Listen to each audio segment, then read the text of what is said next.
Happy Halloween weekend. I'm your host, Thomas Frank Carr of the BWI Daily Edition, a full slate of football and one of America's most favorite holidays because everyone gets involved on Halloween except for us here on the Daily Edition. I almost texted Ryan Snyder and said, dude, we should dress up for the Friday show, but I kind of figured that wasn't going to happen. No. Am I right? I got to dress up Sunday for trick or treat. My kids are Hulk, baby Hulk, because my youngest is like literally the Hulk. He climbs everything, and he's stronger than me probably. And then my oldest is Spider-Man. So I got to figure out which Avenger I'm going to be. I'll probably have to run out to Party City tomorrow and grab whatever's left on the shelf, basically. But put on a suit and say you're Agent Coulson. That's I always who's Agent Coulson? I don't know who that is. Oh, sorry. Oh man. Okay. I actually have watched the Avengers, but I don't. I know the superheroes, but that's so spoiler alert for something that came out in 2012, almost 10 years ago. He's the dude that gets stabbed by Loki in the Avengers, and then they all go and beat up Loki at the end. So he's the dude who sacrifices himself. So he's. My point is, if you ever I'm a nerd. If you ever want a cheap Halloween costume, though. I always try to find a way to incorporate a suit, like Men in Black every year. Just a suit and a pen, and you're golden. That works. One year, because I'm a huge nerd. I was Tony Stark, so I just shaved in the Tony Stark stash stuff, and then I had like blue construction paper in a suit. That way, you get to. I like dressing up and looking fly, so it was super easy. Yeah. I'm just going to probably put an Iron Man mask on. But yeah, sorry. Well, bad of the year. I have one of those. My wife got it for me a while back. Anyway. That's awesome. Yeah. The reason I didn't dress up is I didn't have time to do it right. I always feel like if you're going to go half-ass and you're going to I'm a thing, but sort of, you got to commit. So my wife was a Jedi today, and I was like, "So what are you gonna do with your hair? You need to get like hair extensions." I was gonna buy her like $30 hair extensions so she could have like the Jedi braid, and she's like, "I'm just gonna put this thing around my waist," and we got a laser sword from Walmart, not even like an actual lightsaber. So it's either all or nothing for me for Halloween. Awesome. I don't know what to tell you. I'm the nothing guy, I guess. Sorry. Well, I will get lots of candy for my kids. Here we are being nothing together. So you're not alone in that. So just like last week, we are here on the BWI Daily Edition. By the way, make sure you subscribe on YouTube so that you never miss any of this information because we have another FutureCast that you've logged this week, right? So tell us about what's going on the recruiting front for Penn State football. Yeah, not much. So obviously Greg and I talked about this on Tuesday. I logged a pick for Joshua Miller, 6'4". We have him at 6'6". He's 6'4", 320-ish, Life Christian Academy, offensive guard prospect. Pretty simple. I believe he's considering Clemson and Penn State. And I know both schools want him because that was the one thing we were trying to figure out. Clemson's still very much pushing for him, but I believe he's leaning towards Penn State. I don't know if it's a done deal, and he's still kind of, I guess, hinting that it could be not a commitment. So we'll see what happens there. But I think Penn State's the favorite after his visit the other week, which goes to show you, even upset losses can still result in good visits. He had not a lot of time, but some time with the staff, good talks before and after the game, and pretty much just went home after that. But yeah, but I think he's trending towards being a Nittany Lion, and even if you were to decide on November 2nd to not commit, this is looking like Penn State's player to lose. So they need some offensive line reinforcements. Penn State fans have been howling about that over the last couple of weeks, and he would fit that well. Of course, he would be a guard, and so is Alex Birchmeier. So if they got both, that allows them to really kind of start shifting their focus a little bit more towards tackle. Chase Basantis. I thought Chase was actually a guard, and I started digging a little bit more this week, and Penn State looks at him as a tackle. Luke Montgomery is another tackle. Evan Link's a tackle. So those three are kind of the ones I have circled at the moment. But we'll see what happens here with Josh. I think he's trending towards Penn State, though. This is I think this is our third show talking about him specifically, from when you said keep an eye out for this guy to then he's coming to the Illinois game to now. So I did some film watching on him just in case. So quick preview in case this does happen for Penn State. the run game help is coming. Like, Mm-hmm. I have no doubt whatsoever that this is an emphasis for Phil Troutwine with the number of guys that he's recruited that have a similar build mold mentality to what Joshua Miller brings to the table. But he very much is a guy that if you watch his highlights, he looks like one player, but you really need to, and this is with most offensive linemen, you need to watch the full game to get the context there, and he very much is that. But the run game stuff is legit. So I thought Penn State fans would like to hear that on a Friday going into a game against Ohio State, where, again, that's going to be a topic of conversation. Yeah. Yeah, no doubt. We'll get into that pick a little later and where I stand with that. But I'm super interested to hear what you have to say about the game, because I've been getting only, I don't want to say like negativity as in like, Nate Bauer and Dave Eckert are like down on Penn State, or just they're being very realistic in the current sense about Penn State football. So I want to get your perspective, because I feel like you don't always align right with lockstep of the common perception. So I'm Nate excited and I to are get the to opposite that. on everything. We joke about that all the time. I think that's why we're a good team. But it's we'll talk about it in a little bit here. Let's sit on recruiting first before people get mad at us, right?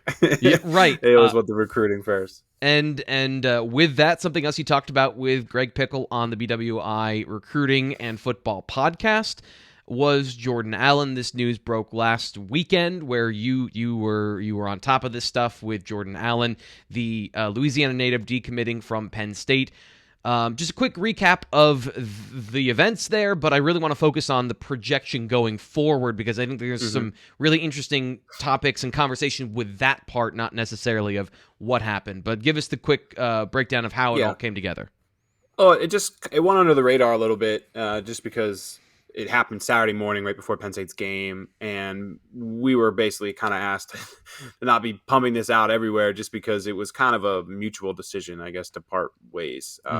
Usually, and that's why he didn't really tweet it out till Monday or anything. He wanted to take the visit, and Penn State kind of wanted to go under the radar a little bit, so that's why we just put it up on message boards, and that was the end of it. But yeah, I mean, it's really simple. That the player didn't really tell them he was taking a visit. He had the option to not take the visit. And it looked like maybe at one point that was going to happen. Thursday night, I was under the impression that visit was going to take place. And then Friday, things changed a little bit. I assume they had a second phone call, and that's kind of where Penn State decided, well, that's fine. You can do that, but we're going to start pursuing other guys as well. So I get the impression that Penn State's moved on there. I mean, I don't want to completely say that he's not really in the mix, but I'd give it a very low chance that he would be back in this class. So, it's a miss to some degree, but because Penn State didn't want to lose him, but Right. they have other needs, I think, that are a little more important than defensive back, and I think that's why it makes it a little easier for them to make this decision. Yeah, and it's always important to kind of keep these things. You never want to lose a talented defensive back, because that position, the number of players you got to play is high, obviously. But Penn State already added a couple young guys with scholarship eligibility left, with Johnny Dixon and A.J. Litton in the transfer portal. They'll be bringing back Daquan Hardy, and depending on what Joey Porter Jr. does, they could be bringing him back as well. So that is a strong position. Of course, haven't even mentioned Kalen King. But in general, that position, I feel like it's kind of like receiver. There are so many of them that you need a lot of them, but there is also a lot of them. So on a commitment, on a sting factor of 1 to 5, what is the sting of losing Jordan Allen at this point? Good question. 2. I would think a 2. I mean, because you don't want to lose the guy, but he wasn't one of those players in the class who you just absolutely can't lose. If they were to lose a Singleton, a Caden Saunders, a Drew Alar, any of those kind of guys, you would, that'd be a 4 or 5 to me. Now, he is a talented player that they really wanted, and this is somebody who Penn State, I want to say pursued early, because he had a bunch of offers, but it felt like a lot of schools were basically just trying to figure out how fast he is. That was the only question that a lot of these schools had, because he had I think he went to one or two camps and had like a 4.8-ish 40, and it kind of scared some people. Yeah. But his 100-meter time was also not. It still wasn't great, but it wasn't terrible, and that's kind of what led Penn State to take him in the first place. But I mean, the guy is a good player. It's just like he doesn't have all those like physical intangibles that makes some guys, rank really highly up on some of these lists. But he's definitely a quality defensive back, and knows how to play press coverage really well. I think that's one thing that stood out to Penn State quite a bit. But I would say just a 2. I mean, you've mentioned too, and I was just going to piggyback off what you just said there. Is he grew up an LSU fan? You've mentioned this a bunch of times. He plays like an LSU defensive back. The question, as you pointed out, is does he have the speed of an LSU defensive back? Mm-hmm. And that, I think with Cam Miller in the class and everything that they have, is no, he doesn't. So and that's why LSU didn't offer, I believe, because they liked a lot of other things. He visited many times there, so they clearly liked him. But that's what scared them off, I believe. So that opens up some of the conversations we've had a little bit, and the answer is still always this class is full.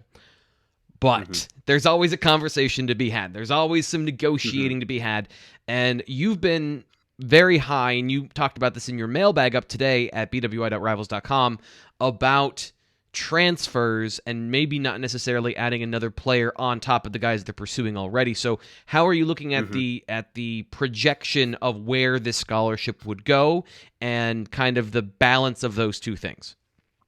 Well, I'll put it this way. I've talked to 3 people about it, and 2 of the 3 said they prefer to save it for a transfer.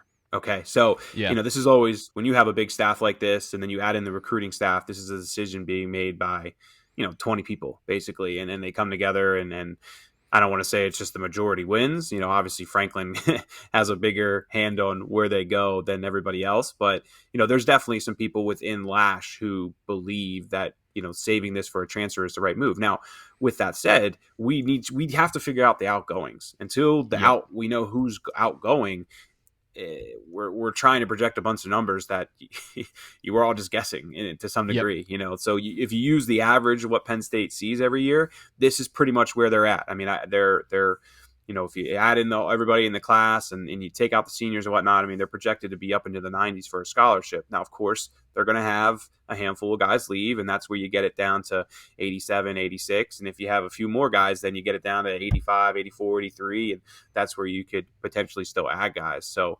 I think ideally, I put it this way, I don't think anything's going to change with Penn State's pursuit in 2022, guys. We know about Emil Wagner. We know about Jayshawn Barham. We know about Larry Turner-Gooden. There's probably 1 or 2 other guys I'm not thinking off the top of my head. But, they're still going to be very selective with who they target here. And then, really kind of need to see what happens there in December. And really, this is going to go into January probably with the guys outgoing. And then that's when you get into that January period where it's like, well, if there's any top talent left, you pursue that for 2022 class. And if they don't like what they see there, then they can look towards a transfer too. So, but it's just so many questions, who goes into the portal? Many moving parts. That was the big thing last year. Yeah. Many moving parts when it comes to not only the early signing period, you're right, but the late signing period, how many transfers declare when, and then how many guys declare for the NFL draft. And I, this is something Nate brought up a couple weeks ago, that what does PJ Mustipher's injury do in terms of the scholarships that you were kind of pegging wouldn't be there? And that's another thing you got to consider now. But, all that math is yet to be determined. But I guess that kind of answers my question, but I'm going to ask you anyway. What sort of stretch run is Penn State in for at this point when it comes to the December early signing period proper, when the pursuit of some of these guys you've mentioned? I know every week it's Jayshawn Barham, Emil Wagner, and then a couple of other guys. Kind of, I guess, what are you looking at when it comes to the stretch run? Is it just keeping the guys in the class, or is it a very serious, we're going to add somebody else of these top players? Yeah, well, keeping the guys in the class has to be number one, especially with all these rumors right now. That is clearly the top target, and that would have been the main goal, I guess you would say, even if none of this USC LSU talk existed right now. But definitely making sure that everybody who is signed or who is planning to sign signs, but then also the guys who are planning to enroll early are still targeted to do that. There's some guys who I know are curious to see what happens here with Franklin, just because they plan to enroll early, so they have to sign December 15th. And if something were to change with him, you're talking about a couple weeks there before they're supposed to literally enroll at school. So yeah, definitely keeping everybody on board is the main thing. One guy I didn't mention earlier is Julian Armella, top offensive tackle prospect. He's a 5-star player, one of the top guys in the country. I believe he's a legacy of Florida State. So that's kind of why a few people believe Florida State's the favorite there. He's from St. Thomas Aquinas down in Miami.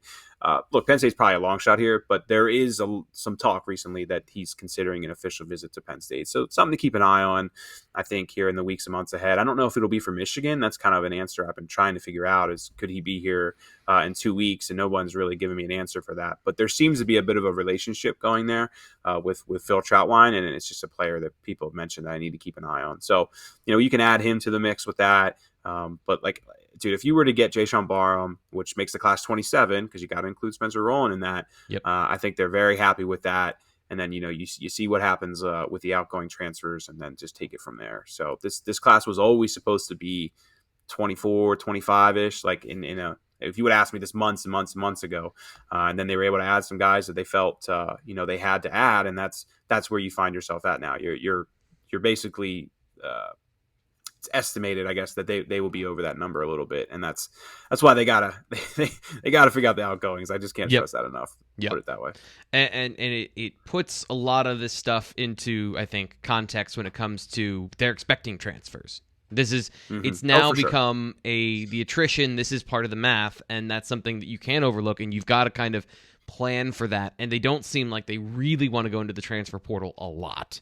So that would be you kind of answered one of my other questions that I wasn't even going to ask today of do you think that they're really changing the perception of the transfer portal and how selective they want to be? But it seems like with the size of this class, that kind of answers some of those questions. Is that fair? Just quick yes or no. I will also say, though, that the play of Arnold Ebiketie and Derek Tangelo, he hasn't been like a lead or anything, but he's been solid. I do feel like there's a little bit of a shifting there on how much transfers can help. I've just had one or two talks with people who I think they want to be harder on the transfer portal, if that makes sense moving forward. So, but it's this is still a new thing for all these schools. So it's going to be one of those things where every year you learn something new and you learn the benefits and the negatives of it, and it'll fluctuate. And then you also just have who the hell's in the portal? That had a big impact on the quarterback situation last year. They wanted to absolutely add a person, but it was either guys that are too good who absolutely have no chance of coming here because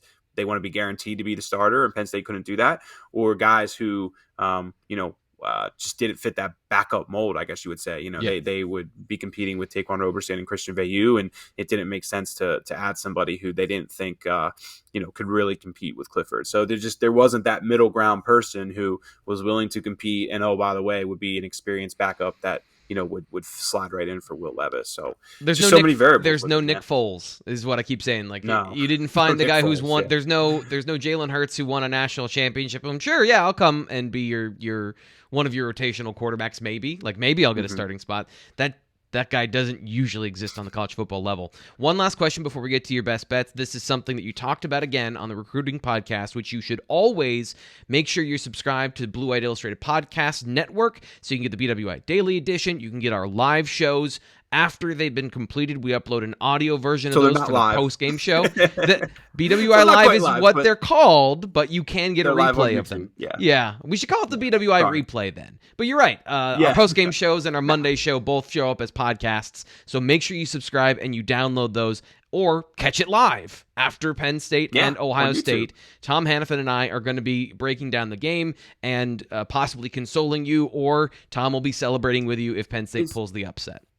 Is Tom going to be with you the rest of the season? I believe so. He's had some play calling duties. I thought so too. He's been awesome. So I just was curious. That's all. He'll be here for this one. And I always, because his schedule can be a little bit unpredictable at times, I never project out. I always make sure that we have that conversation. But yes, he'll be here for Ohio State. And I don't believe there are any other games for the rest of the season that he's going to be on assignment for. So we should be in tow for the rest of the season. And that's going to make that show awesome. My last question. I cut you off. Go ahead. My last question for you is on Tuesday on the recruiting pod, back before my promo. You were saying that the James Franklin rumors and the James Franklin news about the agent and everything that was swirling around at the beginning of the week. Nate Bauer wrote an article about James Franklin and his tenure at Penn State and kind of filling in the context of what James said after Wednesday's practice. Given what James said on Wednesday and what he said on Tuesday and what Nate wrote, Do you think that had any effect to clear up anything with the families of committed recruits, or does it still feel kind of a little uneasy for them? Oh, put me on the spot there. I'd be lying if I said I don't think a couple guys are curious. Okay. I'll say that. I would say I still feel the vast majority of this class is pretty much as locked in as you could absolutely ask them to be. But there's definitely a couple guys who, like, I believe that they genuinely do believe what Franklin's been telling them off the record, or in their private conversations, I should say, which is that facilities and all that are the main goal, and I do believe that is the main goal. Upping that budget has always been his priority, but just what happens if he's not satisfied with where that ends? When we get into really just a couple of weeks from now, because I'm sure there's talks behind the scenes that there has to be with how much attention this has gotten. So, that's where I think that he's leaving the door open for a reason. Do I believe that he's 70 out and 30 in? No, I don't. And I still think that he's more in than out, but just the fact that there is a potential for an out, has to grab guys' attention. So right. The good thing I would say about this class is a lot of the guys are pretty, it's a heavy Pennsylvania class, so you have a good chunk of guys who I think are coming to Penn State no matter what. But there also are some top guys sprinkled from all over that, if you lose Franklin and those players who never really had any tie to the program except for Franklin and the coach that they've gotten to know, who, I would assume the good chunk of the staff would follow him if he were to leave. That's where you would probably find the guys who are a little more curious than not. So there's no real.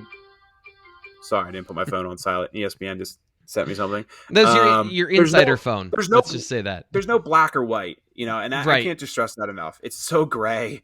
I can point out 10 guys that I think would not go anywhere. But there's guys behind the scenes who definitely are trying to figure this out. One thing I will be curious to see is just with the early enrollee guys. Okay. I kind of hit on that earlier. Just, I think that adds a little more pressure to the group of guys who were planning to enroll early, just because they've with the way their high school has been scheduled and all their classes, like they're going to be done in a couple weeks as it is. Their courses are set, their credits are done, so just that adds a little bit more pressure of like, what am I getting into here, and would I have to pump the brakes on that and potentially look around more? So that would be the group of guys that I think have a little more to watch here, but also a good chunk of those guys are among the players who I think are locked into Penn State the university more so than just the coaching staff. So again, not black, not white, a lot of gray. That's the best way I can put it, and we've got 4 or 5 weeks to see how it all plays out. That makes it for an exciting and dramatic show for everyone to follow along. Kind of like Game of Thrones before you got to the end. All the characters are good, they're bad, they're in the middle. It's fantastic until the writing was terrible. So that's what we're in for the next couple of weeks, and it should be a wild ride. Are you ready? Speaking of a wild ride. I hate drama though in this job. Drama in this job is not fun. Yeah. You have June and July where it's like crazy busy, and that's like the only, for me, just from my perspective of, the only thing that's fun, I guess, is obviously it's good for business, but then, you're like, well, at least you got a lot of that stuff out of the way. You can start shifting your focus to the new class and getting to know those guys. And then if you just light a dynamite stick in there and blow it all up, like my wife's already like, think I'm, down in this basement too much. Like we're going to have some serious issues if half the class leaves. That's not going to be fun. Well, anyway, on that note, are you ready for Ryan Snyder's best bets? Yeah, hopefully. What are we at now? Pull it up. What are we? Here at? we go. I'm 500 still. Yep. 22 and 22 on the season, and 3 and 3 last week. Yeah, one of these weeks I'll break out of 500. I've just been 500, like 4 and 3, 3 and 4, 4 and 3, 3 and 3. Like I feel like I'm just sitting at 500. But the last 3 weeks you've been 500 or better, so there have been no losing weekends over the last couple weeks, so I think you're on the right track, and we got a good crop of games here. Got North Carolina, Notre Dame, Michigan State, Florida versus Georgia, Kentucky, and Mississippi State. That'll be an interesting one. Ole Miss, Auburn, Texas at Baylor, and of course Penn State at Ohio State. That's our list today. Ryan, we will start with you on North Carolina, Notre Dame. I'm fascinated to see where you're going in this one. I'm going with the Tar Heels. Getting 4 Ooh. in South Bend. I think I have a couple contrarian plays this week. North Carolina's hard to read, and I'll be the first to Yep. admit that. But Notre Dame's offense isn't great, and I just look. They're missing Kyle Hamilton, Notre Dame, and he is their star of their defense, and I do believe that not just missing him as a player, but missing him as a leader, especially in that secondary. Now you're facing Sam Howell, who, yes, he's been up and down. I'm Yep. not going to pretend that he's had an awesome season, but one guy I've really been paying attention to from North Carolina is Joshua Downs, who actually was a Penn State target at one point. There was a couple years ago we thought he was going to end up here, but he ended up in North Carolina. But he's been killing it last 3 weeks, man. 385 yards receiving over the last 3 games. And maybe the stat I like the most with North Carolina is that they've rushed for 592 yards over their past couple games. So their offense seems to be clicking a little bit better. Josh Downs is making some big plays. Like I said, Howell's remained up and down. I mean, you look at his stats, a little more, 50% completion rate than you like. You like to see that up in the mid 60s or so. But he was a guy specifically that I was interested to see this year when it comes to his NFL prospects, because he had so much talent around him, all the way down to Daz Newsome, who was like a 5th round pick. He was their slot receiver. He was great. I loved watching that team because they had so many weapons. And this year it seems like getting those weapons up to speed has been a bit of a problem, and Sam Howell has suffered because of that, which I think says something about like his ability to elevate an offense. But you think in this situation, he's the better play than the Notre Dame offense? Is that basically what I'm saying? What I'm hearing?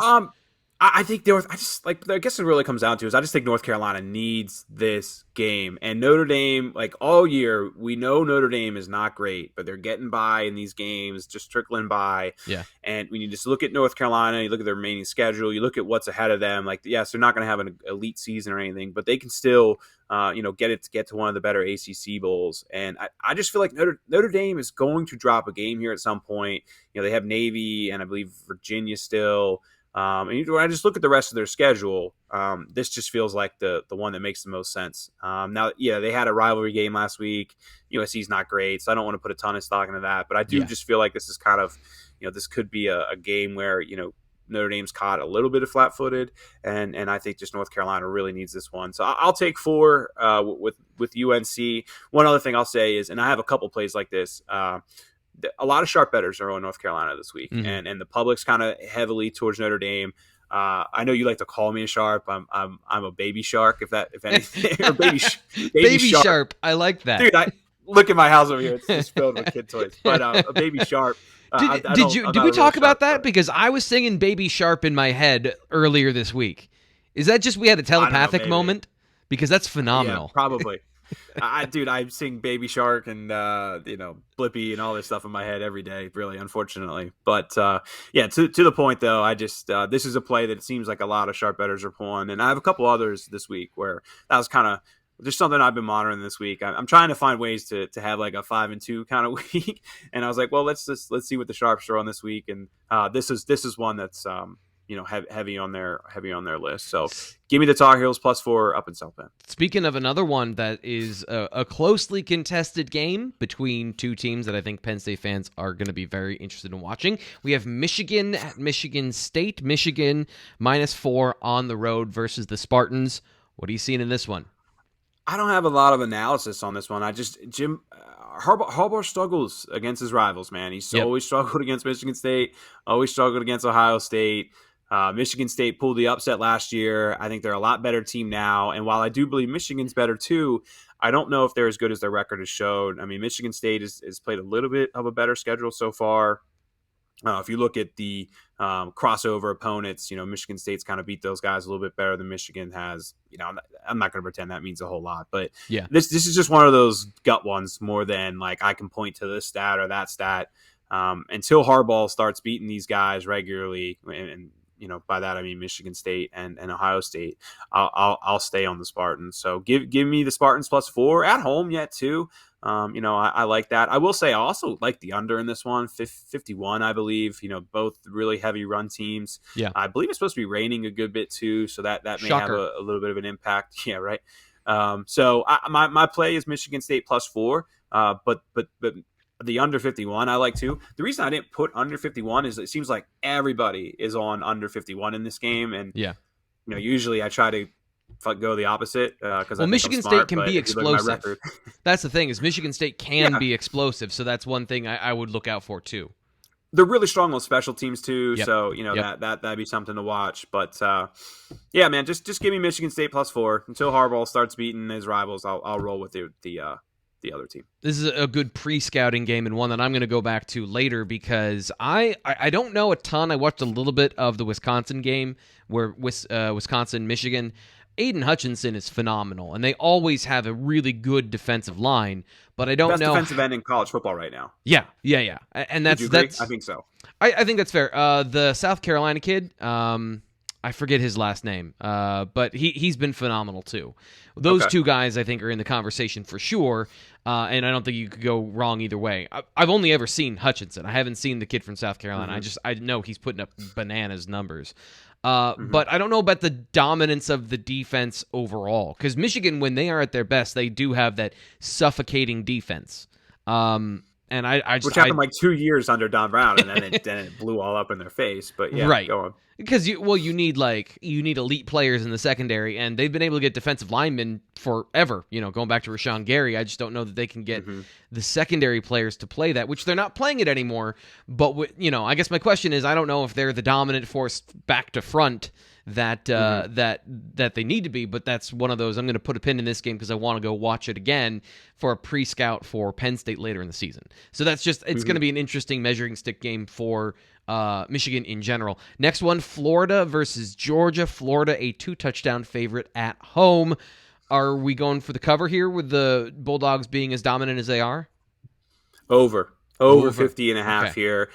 So just when you look at Georgia's schedule so far, they haven't faced too many explosive offenses. And I do believe that Anthony Richardson can have some success against them. He's one of the best players in all of college football when it comes to completing passes over 20 yards. So the thing with Richardson is that is it Emory Jones, their other quarterback that they're playing a good bit? Like they haven't given him, the keys of the offense. And I'm sure there's a reason for that. And I don't know if they'll do that this weekend, but I think it's going to be.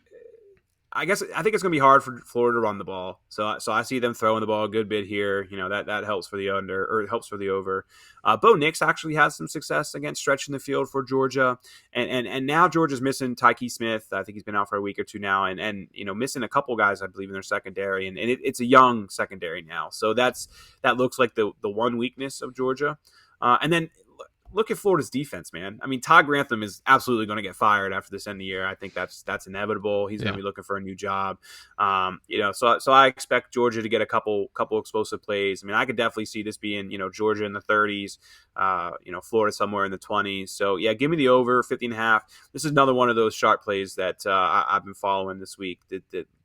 Another one where I wouldn't say the public's heavy on the under, but just this is one where a lot of sharps have been playing it up all week. So give me the over 50.5, and this should be fun. I actually liked Florida +14 a little bit too, and then I ended up going with the over just because some people in Vegas who know more than me are going with that one. But I don't mind Florida getting points this week too. That they're coming off a bye week, and they always usually play Georgia pretty tough here. So either of those I like, but I'll go with 50.5 for my play. So for our next game, we have the former Penn State quarterback transfer bowl. I'll throw it up here because we have current former Penn State quarterback Will Levis at Kentucky against Mississippi State, the former home of Tommy Stevens. So what do you got in this pick'em game here? What are you looking at? Yeah, just another one. Fits the sharp mold. So first off, the home team always wins this game. I think that's 6 or 7 years going back now. And, I'm not a huge trend person, but, it does seem to be something there. So that grabbed my attention. But I think this line says a lot. A lot of the public is looking at Kentucky this week. And I know that's the good bit of the money is just kind of everyday people playing it, and then a ton of the sharp money is on Mississippi State. So this is kind of one of those pros versus Joes kind of game, if you know what I mean by that. Where I think Kentucky is the team that I think people know their identity. Like people feel comfortable knowing exactly what Kentucky is, which is why they probably feel comfortable that way. and they saw Mississippi State get romped by Alabama a couple weeks ago. Yeah. Not that Alabama wouldn't romp Kentucky too, but Yeah. but and then Kentucky or Mississippi State played Vanderbilt last week. They romped them. I think that was maybe kind of good for their confidence. But just when you look at this line, I think to a lot of people it doesn't make sense. And to me, whenever I see those kind of lines, you go with what Vegas is kind of telling you here. So, I think Will Levis is a good quarterback. He's not a world beater. If Mississippi State can somehow try and, corral Rondell, was Rondell's last name? Wandale? Wandale Robinson. Wandale Robinson, yeah. Okay. Oh, was I saying Rondell Moore? I'm thinking the new guy. Yeah, Wandale Robinson. He was last night. Which, by the way, they have a terrible plan of how to use Rondale. I'm not a fan of them using him basically as a perimeter running back. Not a fan. But anyway, I'm a big fan of Christian Kirk with them, but go on. But yeah, just give me Mississippi State here. I think this line looks a little funky, and Vegas is trying to tell you something here that Kentucky's due for a setback. Like I said, the home team always seems to kind of come out on top on this one, so I'll keep rolling with that trend. And people in Vegas seem to think Mississippi State's the play. I trust you as our sharp. I will never put money on a Mike Leach team. I know you tell me this every time. 54 points one week. 12 the next. It's the nature of the offense he runs that if you can cover the air raid offense, they literally have no other way to win. And he will not bow to any sort of change in system or schematics. And it has nothing to do with their talent. It is entirely system based. And I genuinely don't know how Kentucky matches up. And that, to me, is why this is a pick'em game, is there are too many variables here. If Kentucky might be not as good as their record, and Mississippi State is the least predictable team in all of college football because of Mike Leach. I'm predicting a rally. Let's go. Cowbell. Anyway, next one we have Ole Miss at Auburn. Auburn getting less than a touchdown at home as the 2-point favorite. What are you looking at here? This is not very similar to the last game where why is Auburn favored? Right. So yeah, I'll take Auburn. Is Matt Corral not playing? Because that lie was a lie last week when he played. Yeah, well, I mean, he's definitely I do believe he's banged up because I mean, if you look at Ole Miss's offense in the last couple weeks, that they're not clicking on the kind of level they were, and one, they're missing their best offensive lineman, and I believe they're missing 2 skilled players too. I think one of them is questionable for this week. Okay. I wish I would have wrote down those names, but I did read up on that. But dude, look. This is another thing that's interesting to me. Look at Ole Miss's schedule the past weeks. At Alabama, at home versus Arkansas, at Tennessee, at home versus LSU. I mean, I know, Arkansas, Tennessee, and LSU aren't crazy, but they're all pretty physical teams. I think, competitive again. Going to Auburn, all were competitive games. I just think this is a tough spot. I mean, Ole Miss had their bye week incredibly early in the season, and 5 weeks after that kind of play, I think it's going to hurt, and you're seeing that a little bit with the injuries. So I also think Auburn's excellent at running the ball, and Penn State fans saw that up close with Tank Bigsby, and Ole Miss's defense, while they've gotten better, they can't stop the run. And that's kind of what I'm looking at here. Yep. And, oh, by the way, Auburn's won 4 straight in this series. So, give me the home team -2. Just like I said, I think Matt Corral's a little banged up. And then when you're missing a couple other guys, they just don't seem to be clicking on that level that they were. So, as I think Bo Nix season is that. I hear that on a podcast or two. It's Bo Nix season. So, he's either incredible or terrible. But usually late October, November, he comes up with these big wins. So yeah, Bo Nix season, baby. Give me Auburn -2. Oh man, So I thought there was something interesting when I was watching a little bit of the Alabama Ole Miss game, where the broadcast crew was saying, when they talk to the Alabama coaching staff, they're built to stop the spread, and while we have spread, we can run power, and they can't stop power. And I think that is a fair assessment of how Auburn plays. Is they're a spread team, but they can play with power. And I just don't see, from what I saw of that Ole Miss defensive line, they're in a similar situation to Penn State as far as their ability to stop the run. And part of it is schematic. Yep. I don't think it's clearly not the same advantage that Alabama has, but just Auburn and the nastiness of their run game, what they can do with that backfield with Bigsby, I think you're right to say that there's an advantage there. Quick recap on that because I think I lost it. What's your play here?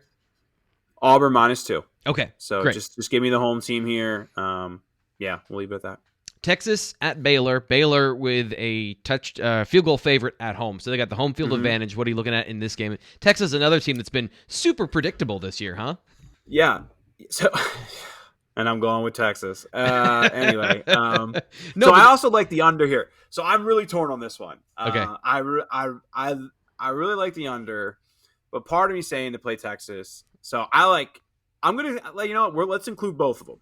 Okay. Yes, and I normally don't ever do that. I don't like taking two sides in a game, but I'll count both of these towards my record next week. So give me Texas +3 and under 61. This game always goes under, man. It's like 8 years in a row that this game has fallen under, and I'm heavy on trends this week. But it's been like substantially under in quite a few games too. And I know that it's a new offense with Sarkisian. I get that that's a major difference now. But I also just feel like Texas can control the run game a bit, with Bijan, and Texas cannot stop the run either. They're another one of those teams where they're really struggling to stop teams, 2-3 yards. There are a lot of teams. I forget what their average is. It's like I think it's high fours. But so Baylor should be able to run the ball a good bit. But there's also a couple reasons I like Texas here too. I mean, they're off back-to-back losses now that they should have won. Okay, and so that makes this a huge spot for Texas. But then when you also look at the schedule and what's coming up. Oklahoma State, Iowa State, and Baylor are the three teams that that are ahead of them, that would keep Texas out of that championship game. And of course, in the Big 12, it's not by divisions. It's just the top two get there. Yep. Well, they have Baylor and they have Iowa State next week. So they have a lot to play for still. Oklahoma State just lost to Iowa State. They still have to play Oklahoma. So, Texas has a real path still to getting to the Big 12 championship game. And I think it'll start this week for them.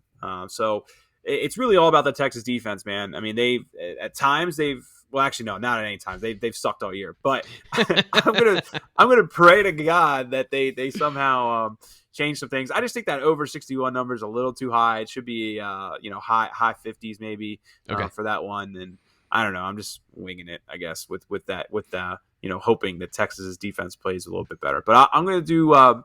Texas +3 under 61, and now that I took both, it'll probably just go 1-1. So we'll recap the picks before we get to the game of the week. You got North Carolina, Notre Dame. What'd we go with there quickly? Oh, North Carolina, Notre Dame. Yeah, +4 North Carolina. Give me Michigan State +4. Give me the over in Florida versus Georgia, which I believe was it 50.5. Kentucky, Mississippi State. Give me Mississippi State as a pick'em at home. Give me Auburn -2 at home as a slight favorite there. And then I'll take Texas getting 3 as well as the under 61. And I will take the over on Florida Georgia line being played in the Florida Georgia game. That'll be played about 100 different times because okay. So that's my pick in there. That'd be a fun game to go to, man. The cocktail party. Yeah. Good time. Yeah, it would. Yeah, I just need significantly less of Brian and whatever his name is during the promos for that. But I understand. I don't listen to the country that much. It's an easy I'm going to reach. Luke Combs in a month, and I know nothing about country. Is Luke Combs good? Luke Combs is phenomenal. Yes, awesome. Luke Combs. I'm excited. For those of you who don't know, I used to be a country music DJ. So I was on a country music station. Yeah. So Luke Combs is one of the few acts that it's like you gotta go see him. He is truly a talented individual. So that's an awesome one. My wife loves him. So we're going to go to Madison Square Garden. I knew nothing. I've heard a couple songs. But yeah, I'm looking excited. Yeah, I'm excited. So I know Kane Brown is coming to town. That one, that's probably a party. But Luke Combs, as far as talented musicians. Ooh, he's talented. Last game of the week. This one opened at 17.5, is now up to 18.5. Ohio State favored at home by almost 3 touchdowns over the Nittany Lions. I said at the beginning of the show I wanted to hear your opinion on this game. I feel like it's going to be different than what I got all week, so give it to me. What are you looking at? Well, let me throw it back at you real quick. What would you do here? I'm just curious first. Oh, I would say Penn State is going to cover that but lose. That's where I would go. I think Penn State can score points, and I have a couple of things that I've been looking at so far this year. I'll just throw this up for you quickly. This, to me, is the biggest thing, is that C.J. Stroud is not getting pressured at all this season. He's playing very well under pressure, but Sean Clifford has also not been getting pressure so far this season. And his play under pressure is bad, but from a clean pocket is good. I know that the defensive tackles are good for Ohio State, but for once, Penn State's offensive line strengths match up with that, where they have good interior pass blockers. They're going to get theirs, Ohio State, that is. They're going to get their pressures, but from the edges of the pocket, I think Sean Clifford's going to be able to escape and roll out and do some of that stuff we've seen him do previously. So I think this offense can at least move the ball, if not score some points. It's a younger secondary. You got Jahan Dotson. Keandre Lambert-Smith has been playing well and flashing the big playability you need. So I'm banking on a little bit of regression back towards this offense isn't as bad as we've seen. I absolutely don't want to believe in being captured in the last 2 weeks of what we saw at Iowa and Illinois, because we've seen more evidence against good teams of them being good.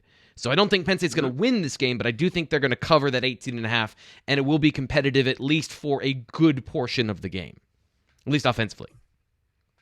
Totally agree. Penn All State right. plus 18.5. There we go. I'm with you, man. I think this team's constructed to try and beat Ohio State. Yep. I mean, that's kind of been their goal. But the problem is they're not physically there. Yep. You know, so like that's, and they're not gonna be able to stop the run. I feel like so a bobblehead. I'm like, yep.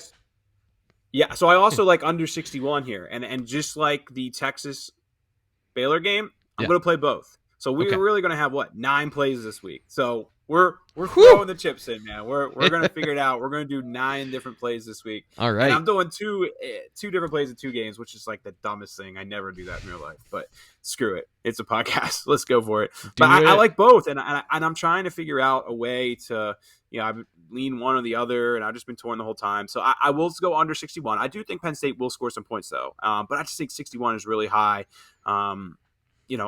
Stroud's put up some awesome numbers in recent weeks, but dude, Tulsa, Akron, Rutgers, Maryland, Indiana. By the way, Indiana lost like both their starting quarterbacks in that game. So I mean, that was never going to be once their quarterbacks are out, no one cared. The defense just it didn't matter. So I think we're going to see 38-24, something like that. I do think, that the offense will, like you said, Jahan Dotson, passing game will get going. But just there's no running game, man. And that's why I can't predict like a win or anything like that. And then exactly what you brought up with Mustafa, I mean, that's just a major issue. But I also feel like that's why this could stay under, too, because Travion Henderson should be able to run the ball a good bit. I mean, I would think Penn State's been pretty good this year at bend but not break.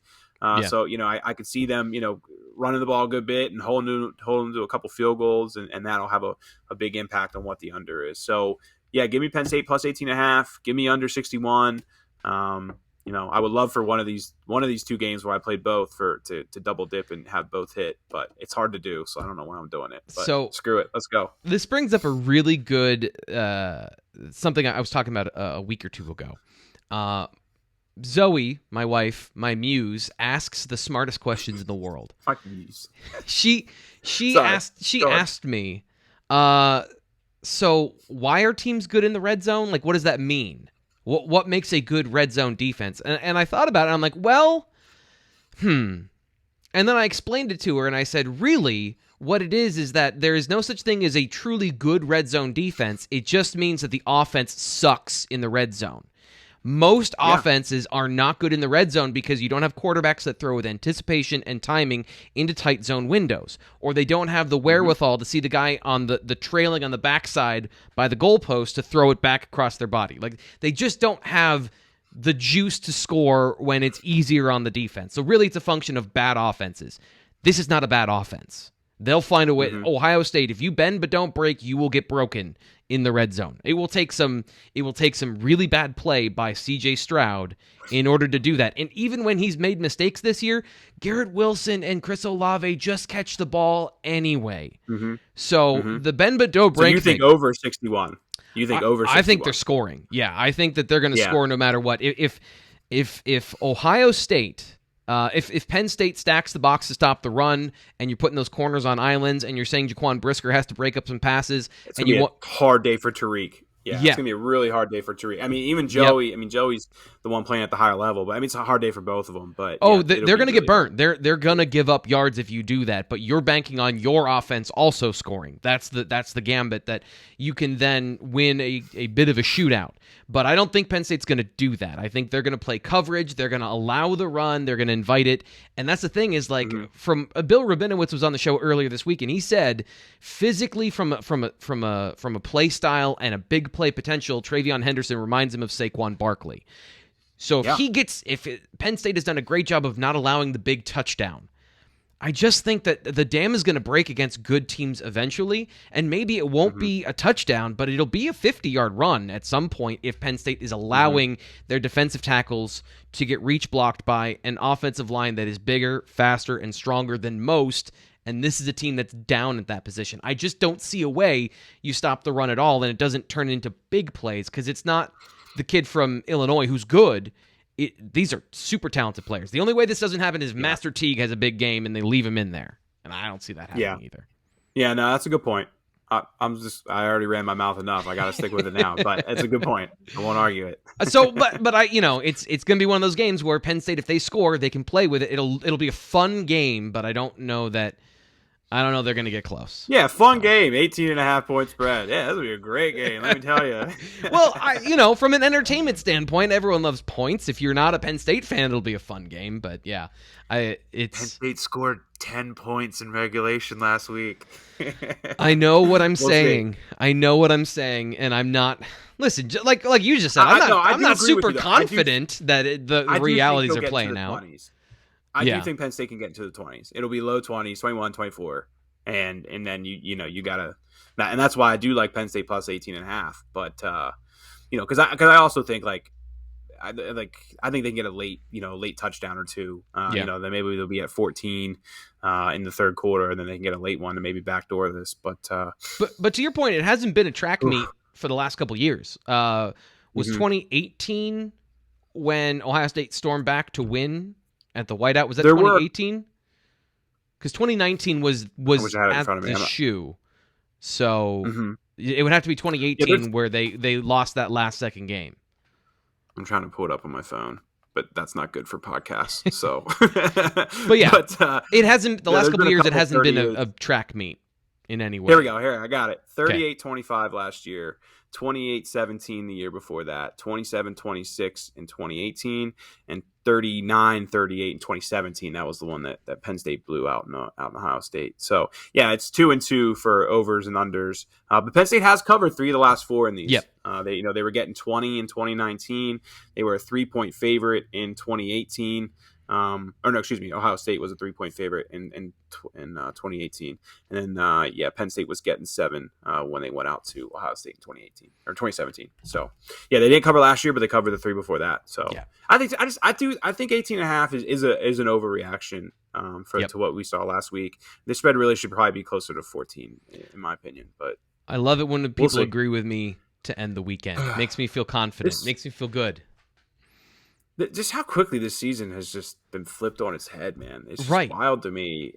I never saw that coming, Well, the Illinois game specifically. And I don't think we could have seen the injury happen, right? Because, again, I hear Penn State fans... Hold on. Sean Clifford getting injured, though, was a major, major talking point coming into this because of how much he runs and all that stuff. So, right. But my counter to that is he was in the pocket when he was injured. So, they were not running him in situations where he was getting hit. He was actually doing a good job about that, of not taking bad hits, and it was in the pocket that he got injured. So that's the part that's a bit fluky. Even if you look at the hit specifically, everyone, I think, was looking at the shoulder the way he landed, but he landed fine, and it was just a really big dude hit him with a clean hit in the ribs, and that sucks that they cracked or were bruised or broken, whatever they were, if that was it. Speculating here. But yeah, I'm starting to wonder if it was a hip injury. I'm starting to wonder if it was a hip injury more than ribs. Well, just with him not running. That's what kind of grabbed my attention last week, with directly not having him run, and it we're all looking at how he walked off the field. Well, a hip injury will have you walk off the field that way too. So that's just one thing that's been going through my mind in recent weeks, is maybe it was a hip injury, not a rib injury. So yeah, I don't know.